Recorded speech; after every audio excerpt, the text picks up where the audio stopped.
Oi pessoal, tudo bem? Hoje a gente vai estar falando sobre outro elemento muito ligado a essa questão da automação, né, pneumática, hidráulica também, mas que ele tem uma vasta possibilidade de aplicação, que é justamente CLP, né? Então a gente vai fazer aqui um vídeo introdutório falando sobre CLP. CLP significa controlador lógico programável, né? Ou também, como muita gente gosta de chamar de PLC, né? Que aí já no caso é referente à sigla inglesa, né? Que é o inverso.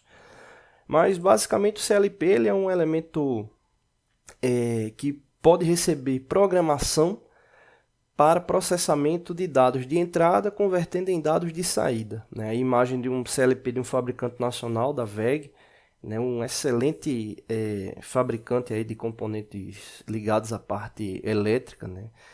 E aí vale ressaltar a qualidade aí desse fabricante aí, que é muito bom.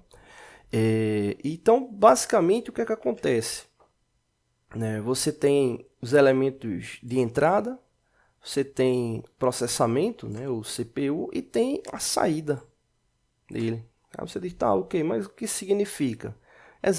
Um exemplo bem simples. Quando você vai utilizar a lâmpada da sua residência, supondo que sua residência não seja aquela smart residência, não seja automatizada, quando você aciona a lâmpada dela, uma lâmpada dela, o que é que acontece? Você está acionando lá uma botoeira, né? Aquela botoeira lá está normalmente aberta, a corrente está chegando naquele ponto, quando você pressiona, você libera a passagem de corrente para chegar lá na lâmpada.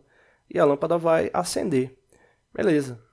Mas imagina você acionar aquela botoeira de entrada e ela ligar uma lâmpada quando você acionar ela, depois de 5 minutos automaticamente uma outra acionar, depois de mais 10 minutos uma outra acionar, a primeira que estava acesa desliga e assim sucessivamente. Então você tem como criar aqui infinitas possibilidades de programação nesse sistema, ou seja, tudo se baseando em entrada e saída, né? Então você vai ter os elementos de entrada, né? Vai ter os elementos de entrada e vai ter os elementos de saída.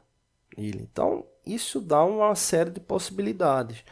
Exemplo, elementos de entrada, sensores de presença, sensores de pressão, botoeiras, elementos que você consegue estar mandando uma condição de passagem de corrente ou não para esse sistema, né? E a saída são justamente os relés que ele possui, né, de saída, que vai estar mandando ou não a condição de passagem de corrente para aqueles elementos ali, né? Então você tem uma série de condições que podem ser utilizadas. Em resumo, os CLPs acabam fazendo com que você venha diminuir muito a condição física de elementos, contadores, fios, enfim, diminui muito.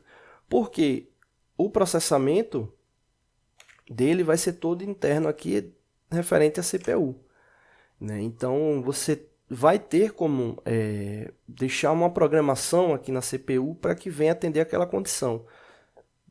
Desde programações simples, você pode estar fazendo direto no elemento, ou até mais complexas, né, que você possa estar fazendo no computador e transferindo para o elemento, né? Então, te dá uma série de possibilidades aí para analisar entrada e saída, né, do sistema. Ou seja, uma condição de entrada, uma condição de saída, criar funções de memória, enfim, uma série de possibilidades para que venha a automatizar os sistemas, né? Então o CLP hoje ele está presente em residências, hospitais, indústrias, nem se fala, né?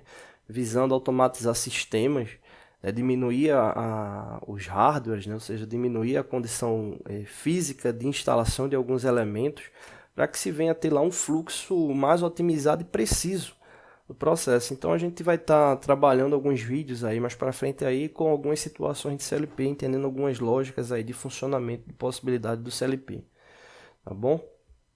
Não deixe de se inscrever no canal, toda semana tem vídeos novos. Valeu!